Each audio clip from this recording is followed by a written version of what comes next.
You are now listening to theGrio's Black Podcast Network, Black Culture Amplified. Be part of the change. We are happy to announce the theGrio Heroes Awards are returning in 2024.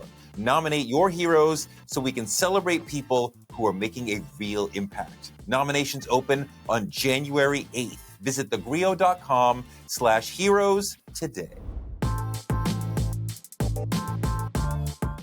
And it went viral. It went so viral that it went to the top of Tubi. And then they called my distributors and was like, we don't want nothing to do with this film. Really? We're not associated with this. Yes, we're not. So then they went out and put a tweet. They or X, I don't know what you call it. Yeah, but I don't know what to call it either. Yeah. They're like, that movie will be out February 18th. Tubi did this? Yes. And then they put another one under that saying, we would never put nothing out like that, never will, never have. So my distributor calls me and says, hey, Alvin, whatever you're posting right now, you need to take it down. Which got me in trouble, by the way. It wasn't even my fault. What's going on, everybody? Welcome to Dear Culture, the podcast for a bite about the culture here on the Real Black Podcast Network. I'm your host, Panama Jackson, and today we're talking black movies, black cinema, independent black films, and we're even going to talk a little bit about Tubi.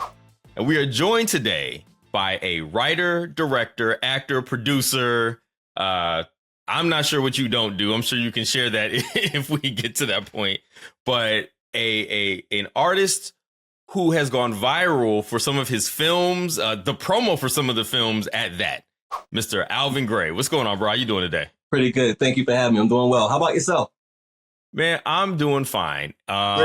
It's a beautiful day here in the nation's capital where I am, and you're in Baltimore, correct? Yep. You are a person who I came across because I watch a lot of black movies. Like, I'm that person who watches black movies without a budget and black movies with the big budgets, right? Like, I'll see The Color Purple, and then I'll watch a movie where they shooting people with air guns, and I get just as much entertainment out of both because I'm literally the person rooting for everybody black. Yeah. I came across a film I saw it on Tubi when I scrolled through Tubi, and it said the nurse who saw the baby on the highway, right? Detectives say the 25-year-old also stopped at a Target where she bought snacks that weren't found in her car when officers arrived. So I saw this and I was like, ain't no way. Ain't no way somebody made a movie about the Carly Russell story. And especially because that just happened in like July or whatever. That wasn't July of 2023. It wasn't that long ago. True story. I was in Birmingham, Alabama on I-59 a couple hours before that story broke. Oh, I was wow. driving to my parents' house in Huntsville when that story actually broke. So I feel a personal connection. But I gotta ask. I gotta start here. What in the hell made you decide to make a movie about the Carly Russell story? Why did you make this film? Okay, so originally when I heard about this whole story online, I felt really bad about the whole situation. You know, it pulled from my heartstrings a lot. I remember that night showing my wife the story, saying, hey, look at this girl. She was kidnapped. Something's wrong. I feel heavy for her because as a director, whenever I hear stories, I immediately place myself in the room and into the character of that person to feel the emotions. So the whole time I was running through my head, this woman is getting suffocated, or she's screaming, she's hollering, clawing at the trunk. I was going through all these different emotions. And the next night I woke up in the middle of the night and all through TikTok, it's saying the person was found. So I'm like, people just don't get found like that. But okay, I feel relieved.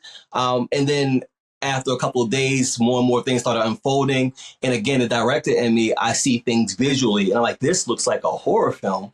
But at the same time, it looks like a parody, because like the guy with the orange hair. So I'm like, this has to be told, as a parody, as a thriller. It's just something quirky. And I had the tools to be able to complete this film. So I said, you know what? I think I want to make a parody about this because this is something that's just golden in the community that we all knew about. So let me just use my tools to tell this story. Yeah, I gotta admit, man, when I saw it, the title of it, it's one of those things where it seems so obvious. It's like, wow, like this makes so much sense. Right. The title, the nurse who saw the baby by the highway, nailed it, right? I watched the movie. It's short. It's like, it's like 48 minutes. It's not long. It's a thriller of, like, I noticed like you tend to live in the thriller realm. Is that like your preferred genre of like filmmaking? That just happens to be. I just made a Christmas movie. It ended up being a dark tone movie. I watched it. It was dark, bro. Like, except the end when you were dancing in orange New Balance. But I did watch it. I watched that movie. Yeah. So that tends to be, no matter how much I try to stray away, it was supposed to be a comedy, but it ended up being dark. So yeah, that's not my thing, but it's becoming my thing, not intentionally. When I started to watch it, I assumed it was going to be a comedy, right? That's how I thought it was going to be. And I'm going into it and I'm like, everybody's playing this real straight. Now, I'm not saying people are playing this like they're trying to make a serious thriller kind of thing, but everybody, like, the comedy aspect is kind of funny, like, wow, this is wild. Not funny, like laughing out loud. Yeah. But so how long did it take to make this movie from, like, once you decided you were going to do this, how long did it take to go from start to release? Yeah, I would say it took us maybe 4 days to shoot it. And that's because we were shooting it as the story was unfolding. So we would wake up and just watch the news and see what happens, go on TikTok and Instagram and just pull from stuff and made it our own. So once we understood what the assignment was that day, or sometimes while we were on the set, we were learning stuff, we would just say, okay, let's shoot it and go home and edit. And I would say like 4 or 5 days we were done. And I gave it to my distributor, which is funny because they had to film for about a month before releasing it. So everyone was so set, like, oh, it came out so fast. I'm like, really, this movie was done in 4 or 5 days. It sat in QC for about a good 25, 30 days or so before it was actually released. So wait, you were filming this while the story was still unfolding? Yes, I treated it like the news stations, like just go out, let's shoot it, let's edit it in the truck and let's put it out. So that's how I treated this whole thing, just like a news report, a big news report. So does this happen often? Like you'll see like some news story that you're like, you know what, this is a movie waiting to be made. I mean, we're going to get to obviously the next one coming up, but just in general, like. Yeah, I mean, and I have another one that I'm shooting next week, that same situation. And I don't know how much I can talk about it or not, but the same thing. I'm finding a niche in this and I'm liking it. It's fun, so that's the new approach. I'm going to do a couple more and I might just, slowly get out of it. But yeah, that's what we've been doing. All right. Well, I mean, and by the way, feel free to drop whatever news you want to drop on the world. And this is going to go out. Listen, if you want to share, feel free. We'll be happy to take whatever news you got on that front. Oh, well, so, I mean, go ahead. I'll say and I can't really say more than this, but the next movie you'll be seeing is the actor that got chased around the city. And then we're going to leave it as that for now. All right. Shouts out to let's see what name can we make up for him in a moment. I can't say nothing, but you can say whatever you like. Bonathan Players. Let's see, something along. I don't know. It'll be fun to see what name you come up with everybody in there. All right, so that's funny. I saw The Nurse Who Saw the Baby by the Highway. I saw this. I watched the movie. I kept it moving, right? I'm just keep it moving. I was like, oh, interesting. Whoever made this is interesting to do that. Then I'm on the internet. I'm on Instagram. And then boom. Actually, somebody sent it to me. Somebody was like, yo, this can't be real. And I'm like, what is this? Because I see the title. Let me just make sure I get this right. The rapper that got shot in the heel, right? Mm-hmm. I busted out laughing. I couldn't help it. Like, I laughed so hard. And then I was like, yo, I wonder if there's this new cottage industry of people just making movies like this, because this title sounds just like The Nurse Who Saw the Baby by the Highway, right? So I was like, man, let me go. I start looking and I'm like, so for one, the first thing that I went to look for the movie, turns out it's not even done yet. It's not out yet, right? It's not out yet, right? Okay. So I went to go look for it, but then I'm like, oh, the same dude. I noticed the little, your logo for your Alvin Gray logo, right? Mm-hmm. And I was like, yo, the same dude made this that made that. Now it's funny because it was being billed. It was being billed as a Tubi film, right? So it was being billed as a Tubi film, which we're gonna get to in a second, because you had to you had to go on Instagram a couple times, do a couple of statements about, like one that ain't even out. Like y'all are. I appreciate that. Right. So I see this and I'm like, I watched the trailer and I'm like, this is insane. Like, one, I can't wait to see this one. Right. But I couldn't tell. I was like, is this? So I know I watched the first one. I'm like, okay, it's a little bit of a thriller. But so many people have had fun with the Meg Thee Stallion situation, which is what this is based on, loosely based on, obviously, in the Tory Lanez one. But then I watched you do like a video where you're talking about how it's not meant to be a joke. Like, you know, you're hoping that people take something away from this. Mm-hmm. So 2 questions. One, who comes up with the titles? Oh, that's myself. Yeah. No, the reason why I title these things like that is because I don't know if I can say who it is, but I can say what it is. You know, so when I say things like the verse that got saw on the side of the highway, we know who that is.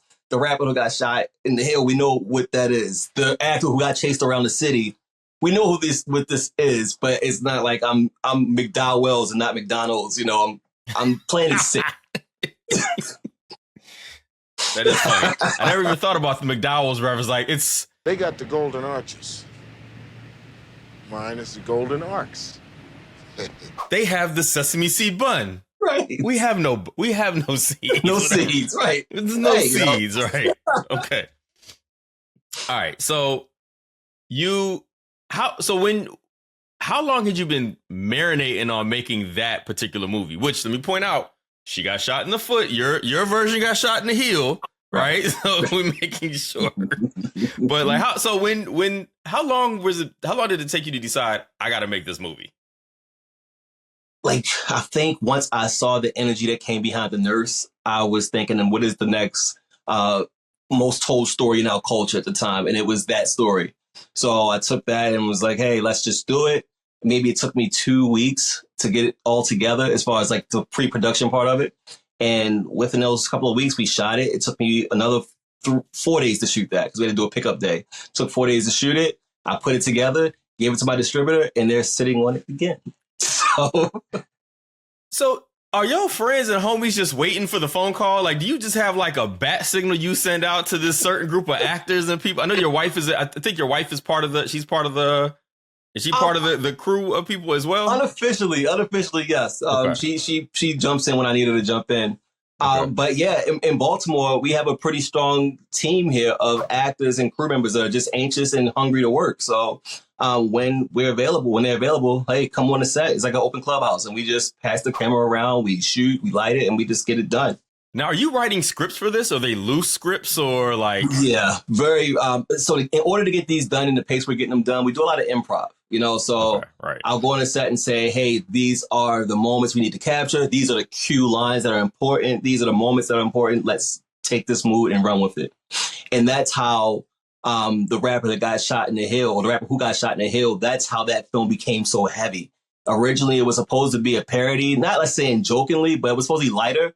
But when I let the actors run with it, and I was also in it as well, and when I ran with it, we realized like this is a really heavy emotional story. And we really got lost in those nights where it just came out a lot heavier than expected. But it was real, you know? So right. The story took a whole different turn that we didn't expect. Do you make all your films at the same pace, like so quickly? Like, are you able to knock these things out that quickly? I would say, once you have like the idea, you're like ready to go? Yeah, like I just did a film in May called Check Please. That's not out yet either. That's a whole different story, but the film was done. I was going to ask you about that, by the way, but go ahead and finish this. I'm going to ask you about Check Please. Yeah, so Check Please was done, and we shot that in 7 days. And I chopped it up and had it, professionally put together. And that took me total about 30 days, with editing, scoring, and everything else put together. But that was a bigger budget, bigger production film. But I would say usually I can get a film done in roughly 2 to 4 weeks of the way that I'm doing it right now.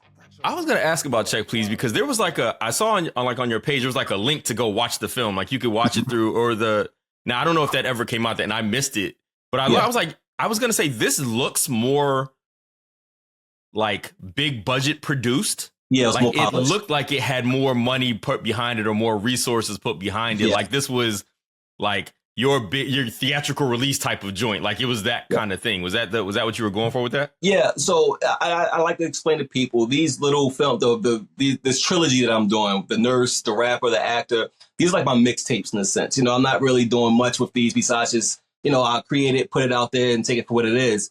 And then you'll go see my albums, movies like Sweet Dreams that I have out, or my show Risky Business that's on Amazon, or Check Please that's out. Those are the ones that actually you can see like, oh, he really can put pen to paper. He really does write. He does real productions, not just these jokes a lot. I really make real movies. It's just unfortunate that those are the ones that people don't know about because they're not as popular topics. But Check Please is available. I put it on my website because my distributor, they can't keep up with me, and I get impatient. I'm on to the next. I'm like, why is it still sitting? Right. You know what? I'll put it on my website where no one goes to buy it. So it's still not out because no one knows it's there. But those films are bigger productions. I have a bigger crew, better equipment. I have more time. And I actually put more money behind those. These other ones, it's a hobby project in a sense, but it's actually the ones that take off more. It's weird. My mixtapes take off more than my actual albums. Well, but I mean, just like in the music, that's what happened all the time. People got loose on their mixtapes and have fun, right? And then everybody picks those things up. And then when people do their real art, it's like, oh, this ain't as fun as the mixtape. Or it's like, oh, now they being serious over here, blah, blah, blah. I'm not the kind of director that takes himself too serious. I just want to entertain and have fun with my stuff. So whether it's a mixtape album, it's all going to be, you'll see my tone and you'll understand like, hey, this is just an Alvin Gray film. I had a good time watching it. That's all. Don't ever take it too serious. Except for this next one, the rapper who got shot in the hill. That one was pretty heavy. Okay. Every time I watch it, I'm like, damn, that's pretty heavy. Every time I watch that. Like, what do you want people to get out of it? You're saying is deeper, is more heavy. Like, what do you want people to, when they finally get an opportunity to see it? Yeah, I just want people to really just think before reacting or acting. And I realize in the pattern of all these movies that I'm doing in this series, that's where we all fall short. No one's thinking before they're acting. They're just reacting based off of whatever the case may be. So I really want people just to see how quick things can change if you don't think before moving. What happens if you go right instead of left? Just don't move freely thinking that everything is going to be the same either way, because it's not. And just bringing awareness to, alcoholism and just mental illness and things like that. Things that I didn't even know that I was doing until it was done. And I'm like, oh, man, this is pretty heavy.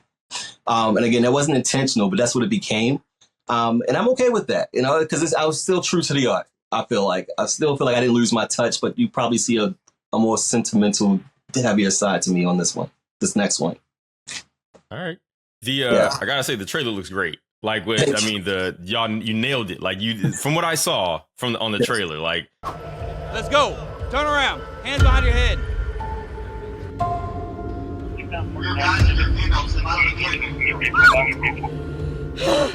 The part that I think most people saw immediately was the recreated Instagram Live, where I nailed that joint. I was like, I'm watching this, and that's why when I first saw it, I laughed, and I was like, I think this is real, and I had to hit up. I was like, I think this is real, and that's how I discovered you were the person that made it. I was like, oh, this is the guy. Yeah. So, and that's why I think people think that it's funny because it's so close. It's like, we didn't say let's use red hair. Let's use blue hair. Let's use the hoodie. Like, I kept it so close to where people are like, this is so serious that it gotta be a joke. And it's like, no, this is real. We really approach this with authenticity of channeling the real people. All right. Well, we're going to take a real quick break here on Dear Culture. And we come back, we have more with Alvin Gray. We're going to talk more films and Tubi and the culture of Tubi. So stay tuned here on Dear Culture. The 80s gave us unforgettable songs from Bob Marley, De La Soul, and Public Enemy. I'm a black man, and I can never be a veteran. Being Black the 80s is a podcast docuseries hosted by me, Torre, looking at the most important issues of the 80s through the songs of the decade. Can I have another hit? The dope man said, I don't give a... A decade when crack kingpins controlled the streets, but lost their humanity. You couldn't be like no soft, smiling, happy-go-lucky drug dealer. You had to suppress that. It was a time when disco was part of gay liberation. It provided the information to counter narratives that were given to gay people by the straight world. This is the funkiest history class you'll ever take. Join me, Torre, for Being Black the 80s on the GRIO Black Podcast Network or wherever you listen to podcasts. All right, we're back here in Dear Culture talking indie filmmaking, black movies with writer, producer, director Alvin Gray, who made the viral sensations, The Nurse Who Saw the Baby by the Highway, and the upcoming The Rapper Who Got Shot in the Heel that exploded all over social media. The poster got shared everywhere. The trailer I've seen. How does that feel to go viral for things that you're creating, especially when you're saying these are like the mixtapes? Like, how does it feel to go viral for that stuff? It's a weird feeling, you know, because I don't know. It's a really weird feeling because I never thought that these type of projects would be the projects that actually be the ones that I get notoriety for. But, you know, I'm taking what comes and just riding the wave, I guess, in a sense. So it's cool, though, I guess. Still, my money is the same, so it's not, I'm not like Scrooge McDuckin and coins and everything. So, you know. So I think it's interesting that you're surprised that these are the ones, because I think they like check the social media boxes, right? For like black culture, especially like this stuff is prime for black Twitter or black X, whatever we call it now, right? Where it's like a story we all were invested in and couldn't get away from. Somebody made a movie about it quickly.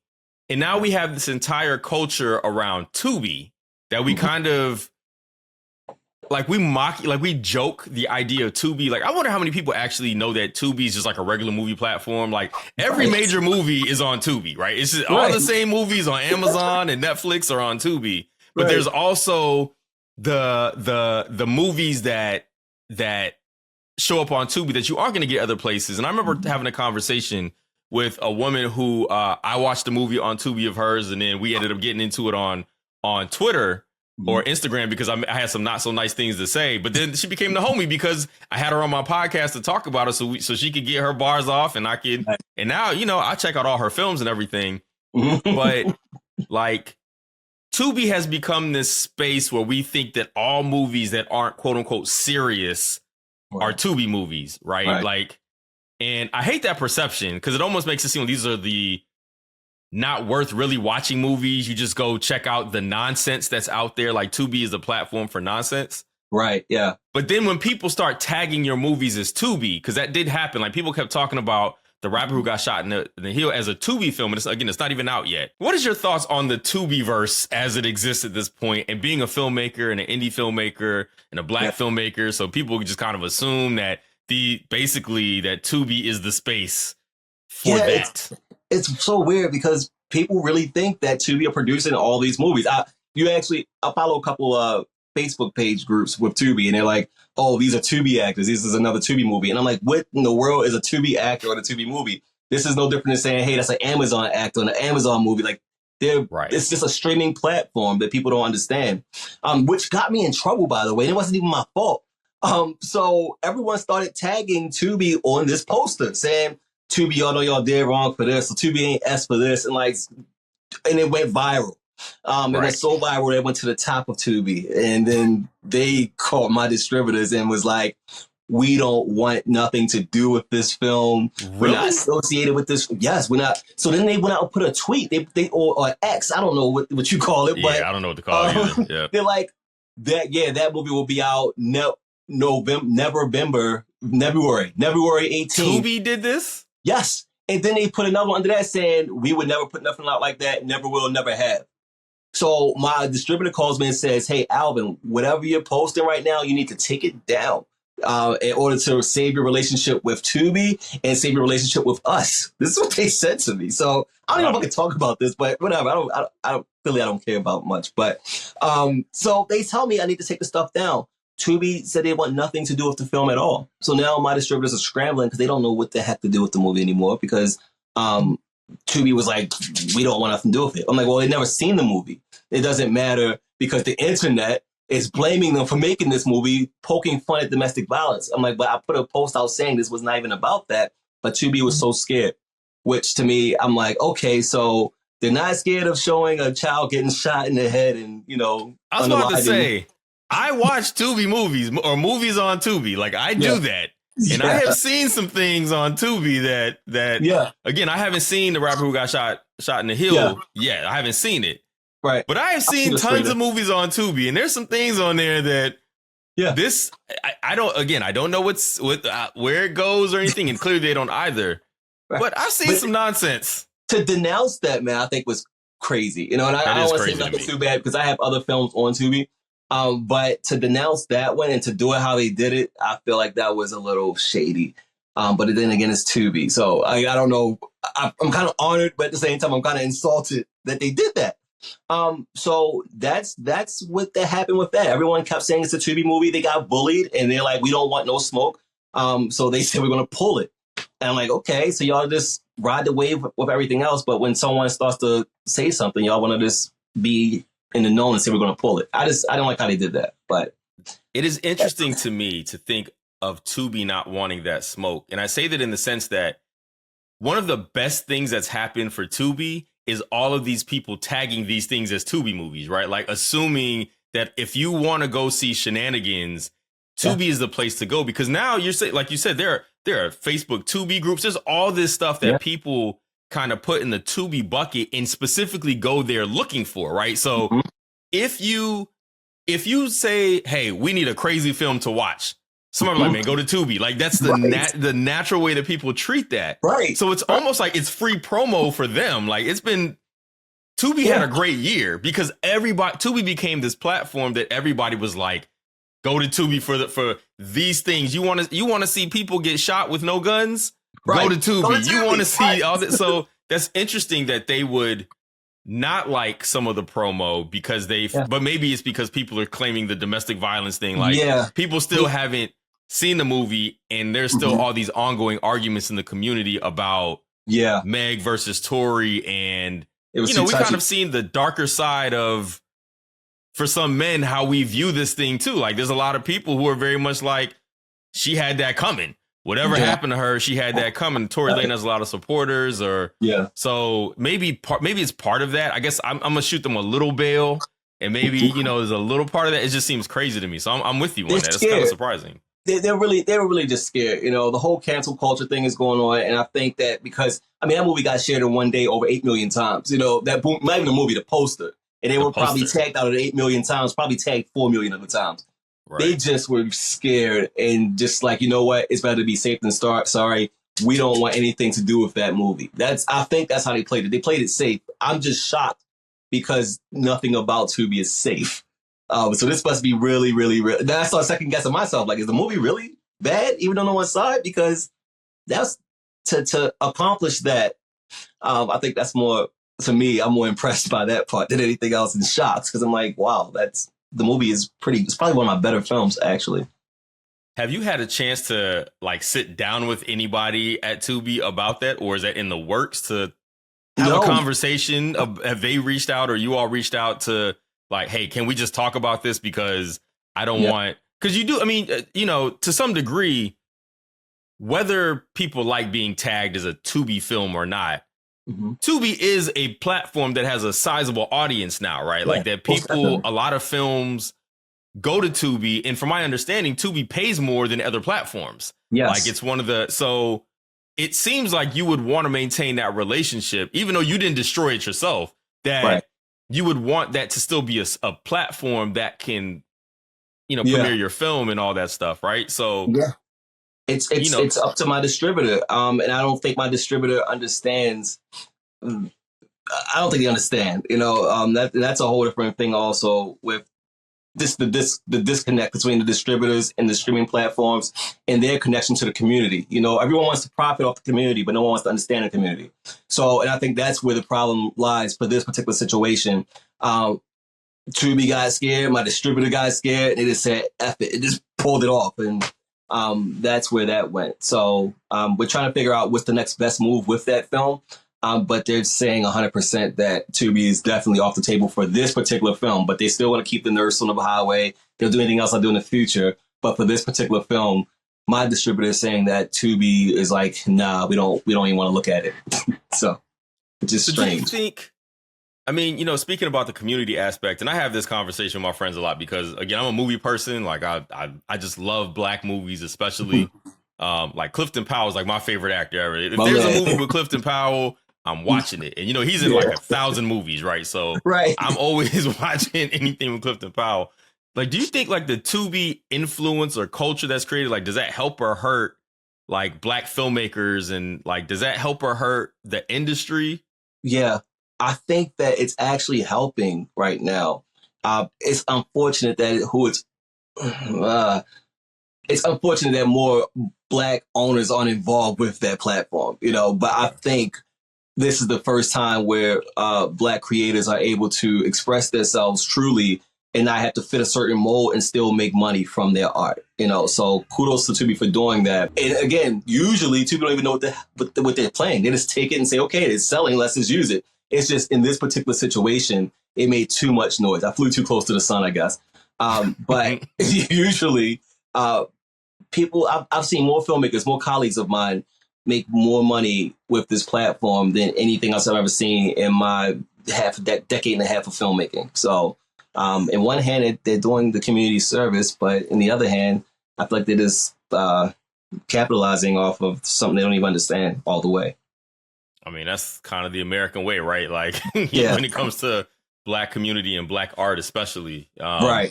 Everybody else seems to make more money off of our art and our creativity than we do, right? Correct. That's just unfortunately the way that works. Time for a quick break. Stay with us, and we're back.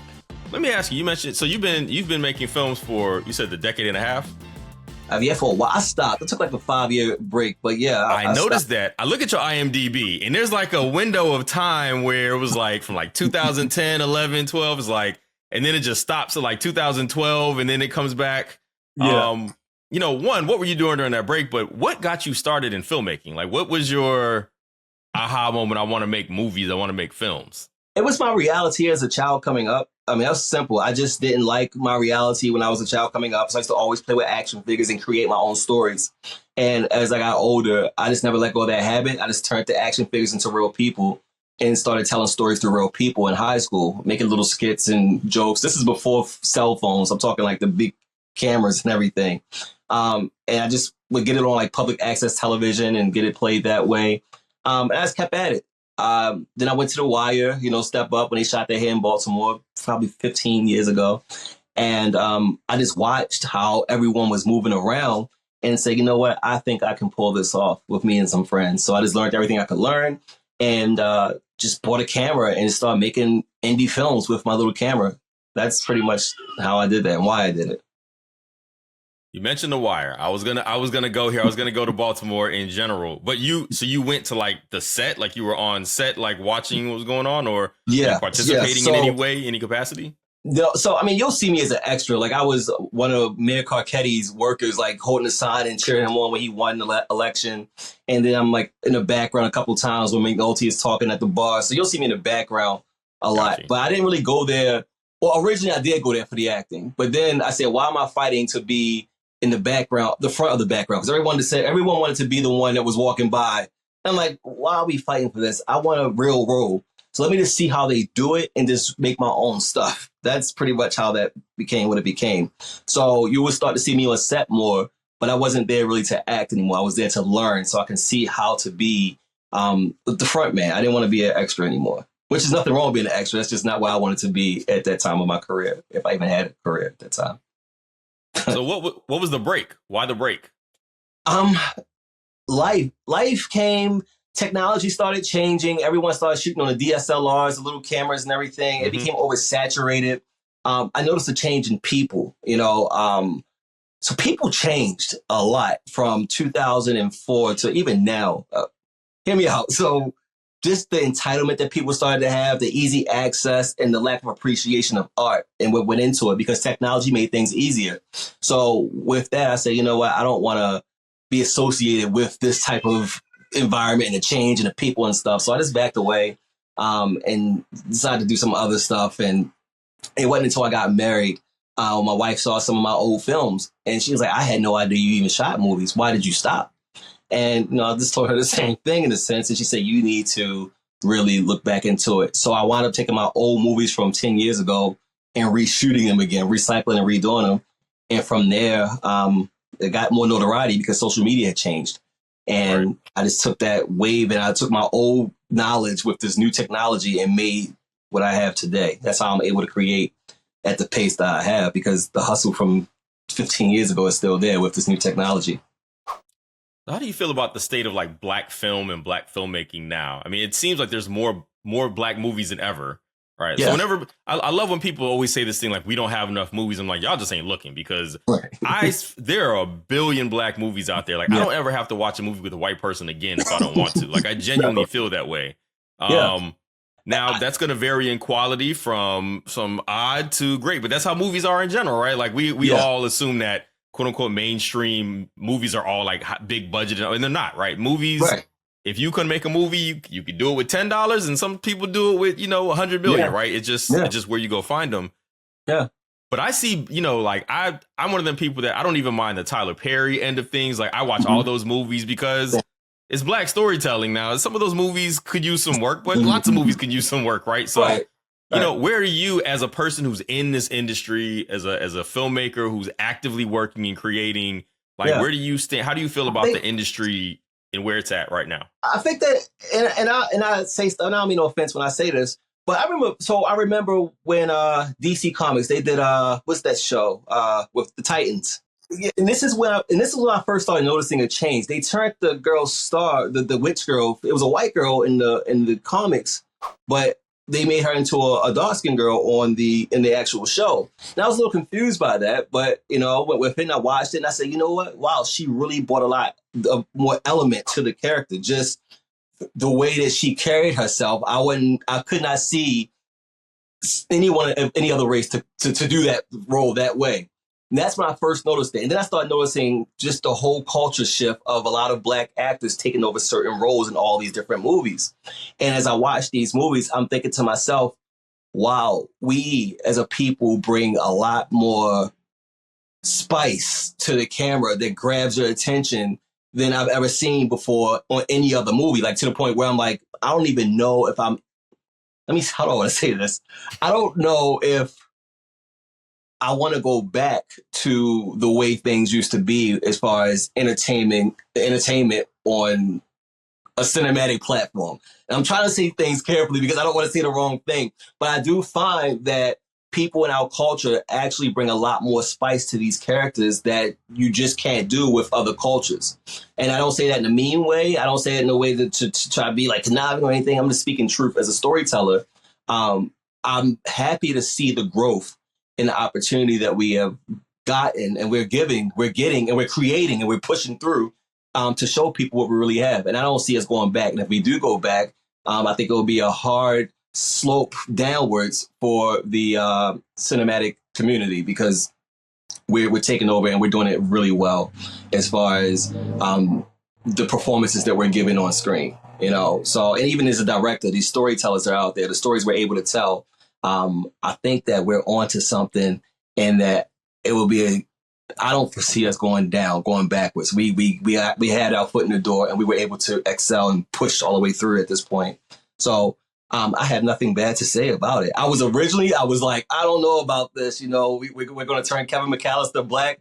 I don't know. But now I'm like, okay, I can actually see, not saying that really happened, but I can see my 5-year-old son being more of a terrorizer than the kid on the other side of the park. Well, you don't know what I'm talking about, but from the mansions. You know what I mean? First off, my best friend lives in West Baltimore, Lake Ashburton. I know. I've been looking for a little Park Hill strut in your movies. I've been looking for it. I'm very familiar with Baltimore. I'm one of the people in DC that actually really loves Baltimore as a city. Nice. So, I appreciate that, man. I love Baltimore. I think that he would bring a lot more terror to some criminals trying to break in his house than Kevin from a mansion. So I find that we are able to tell stories a little bit more exciting. And again, I don't mean that in any other way besides just the truth. But yeah, that's how I feel about that. All right. Well, we're going to take one more break here on Dear Culture. We're here with Alvin Gray talking black films, his films. And when we come back, we're going to do my favorite segments, which are Black Fashions and Black Amidations here on Dear Culture. All right, we're back here on Dear Culture with Alvin Gray, talking black films, talking Tubi, just talking about being an independent filmmaker. And we're here with the last segments of Dear Culture, which are my favorite, where we talk about black fashions and black recommendations. So black fashions are a confession about your blackness. Something people will be surprised to know about you because you're black. All right. Do you have a black fashion for us?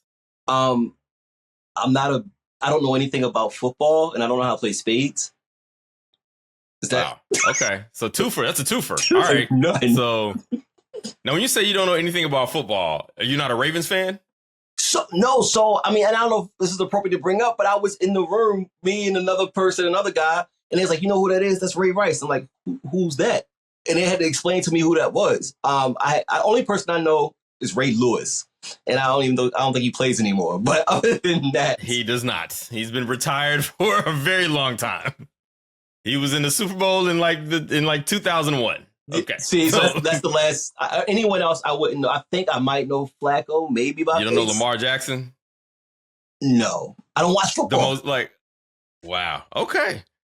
That's interesting. In a city where the Ravens, I would imagine, are one of the most dominating forces because they're good and you have so many marquee players. That's interesting. Okay. For real. I'm in the grocery store and it was like, I'm like trying to buy like some wings or something on Sunday and it never fails. Oh, so you're getting how about that game today? And I have to like go through this whole acting mode of me acting like I know what the hell he's talking about. The whole time I don't know what people are talking about. So I try not to go out on Sundays because people are trying to talk to me about the game and I don't want to be like, yeah, go Eagles. And they're like, what? I always have to make up stuff. Wait, are you like an Orioles fan? Are you into sports at all? I am nowhere near into sports at all. I'm strictly artist. Fair enough. Yeah. Explain the spades thing though, because I mean, you a black man from one of the blackest cities in the country. I would imagine spades is a popular game in Baltimore. I don't know. Happened? I don't know how to play spades. The only game I know how to play is Uno and maybe Old Maid from like back in the day. But as far as spades, is the jam.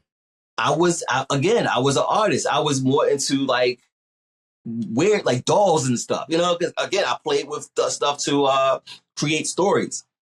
So I just was not really I did a show, spades tables, like a month ago, and literally we had to play spades while they're doing an interview, and I knew nothing. I had to like talk the whole way through. It's a club or a spade. So what if I told you I don't know what a spade is? Just hypothetically. You don't know what a spade looks like. Well, someone told me I had a spade nose one time, so I was kind of like, okay. Hold on, let me see. So yeah, people. Did you have a partner? Yeah, but my partner, it was a rule. I think I couldn't talk to my partner or something. I don't know. Yeah, you can't talk across the board. So your partner probably hated you while you playing stuff on spades, and they're like, "What is this fool doing?" Yeah, you gotta watch the interview, man. Like, they was like, "Oh, you're really counting out each card?" Like, I was trying to like stall as long as I could. I don't know how to flip cards. I don't know how to do any of that stuff. So it was an interesting interview. Oh, I'm gonna have to go find that one because that's gonna be that's something else right there. Okay. All right. So you're not a sports fan, and you live in Baltimore, one of the craziest football towns in America, because you're such a great team. Right. With one of the blackest football players of all time, Lamar Jackson. Okay, and you don't do spades. I think that counts as black fashions. All right. For a person who makes some of the blackest movies okay, I like it. You need to throw a spade scene in one of your movies. Right. All right. Well, to counter the black fashion, we have a black recommendation, which is a recommendation about black culture, something for by and about blackness that you think other black people should be up on. Okay. You have a black recommendation for us. Can it be locally, or is that to be like? Yeah. Oh, absolutely. Wherever. Okay. Yeah. So locally, I think it's a stigma for black people to think that things like Botox and fillers and IV hydrations and just things in the aesthetics world is something that only people that are Caucasian should. And I think that we should break the stigma of not being afraid to look into Botox as needed, and things like that. So I would like to just take the moment out to say, check out Gray Aesthetics, which is a company that provides those services. She's a black provider, and she loves to treat people in our culture and try to break the stigma to say that, hey, black does sometimes crack, and it's okay to say that. And it's okay to get those things touched up. So when I smile now, I don't have any lines or anything. I look fresh like Hollywood. So my man doesn't play spades and said black does sometimes crack within 2 minutes of each other. I understand, because Gray Aesthetics, I'm assuming is this your wife's business? Yeah. Or you all's family business, but you're okay. Yeah. But you did say black does indeed crack. And I think that's as much of a black fashion too. I'm not even sure where to go from here. I've never heard anybody actually say black does crack. It sometimes do, you know? Like, fair enough. Fair enough. That's funny, actually. But it's funny because that's like the perfect promo for a company on aesthetics, right? Like an esthetician, right? It's like, right. Listen, sometimes black crack, and we got to get it back together. We got to, put that. I can just respect and appreciate that. So wait, what's the name of the company again? Gray Aesthetics. Okay, in Baltimore. In Baltimore, yep, in Baltimore. Okay. We do it all: lip fillers, Botox, cheek fillers, under eye stuff. We frown a lot because of whatever the sun, because we're angry. Let's get them frowns upside down. Let's look fresh and new. All right. Listen, and I'm with you. I'm with you. I get it. 100%. I just think it's funny saying like black don't crack. This is the one time it works in context of making it works in context. All right. So listen, where can people find out what you've got going on? You have a production company. Is it 9/10 or is it 9? 9/10. It's the day that me and my wife met. Was that September 10th? So okay, 9/10 Productions. Okay. All right. So where can people keep up with what you got going on? The production company, the new films, like where can people keep up with what you've got going on if they're interested? And you said that the distributors are sitting on a couple films of yours. Do we have any idea when the world might actually see the rapper who got shot in the heel? I would say go to my website, which is 910productionfilms.com. And if they don't do something soon, I'm going to wind up just dropping it on my website regardless. I'm thinking probably like the top of the month of February. But even if not there, you can go to my website and you'll be able to find all of my projects, including my clothing line and everything else on that site. And if you're not a website person like myself, I'm not really a website person, even though I have one. Social media, I'm up with social media actively, like every 5 hours, updating something. So, and that's the Alvin Gray. That's TheeAlvingray. You can go there and you'll be able to, get up to date things as it's happening. My website, I usually update it every 3 or 4 weeks. So that's pretty much where you can go. All right. Well, thank you for being here on Dear Culture. I look forward to checking out the rapper who got shot in the heel. I watched the other movies. Like I said, I watched the Christmas movie. Like I love black cinema. Yeah. I love cinema that centers blackness. Like I love anything that does black storytelling, even if it's bad, I get a kick out of it, right? Like I like entertainment. I watch movies for entertainment value. So when I can be entertained, I'm always happy by that. So I will be checking out whatever you got going on. I'll be looking for those movies.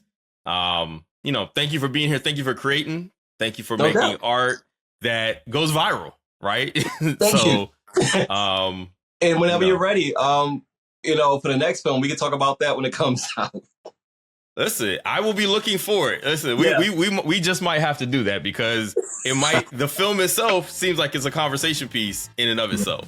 Yeah. And that there's nothing like having a movie that generates actual convo and all that. Yeah. So I'll be looking forward to that.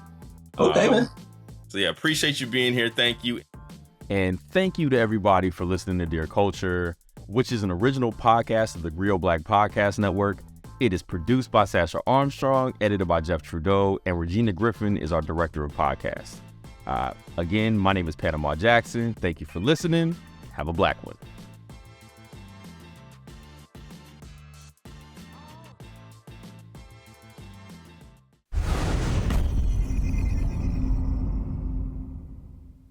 We started this podcast to talk about not just what Black writers write about, but how. Well, personally, it's on my bucket list to have one of my books banned.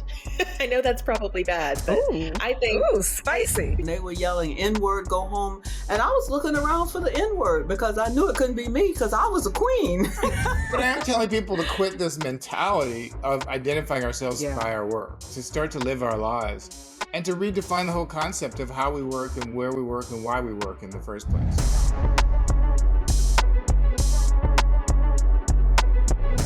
My biggest strength throughout my career has been having incredible mentors, and specifically Black women. I've been writing poetry since I was like 8.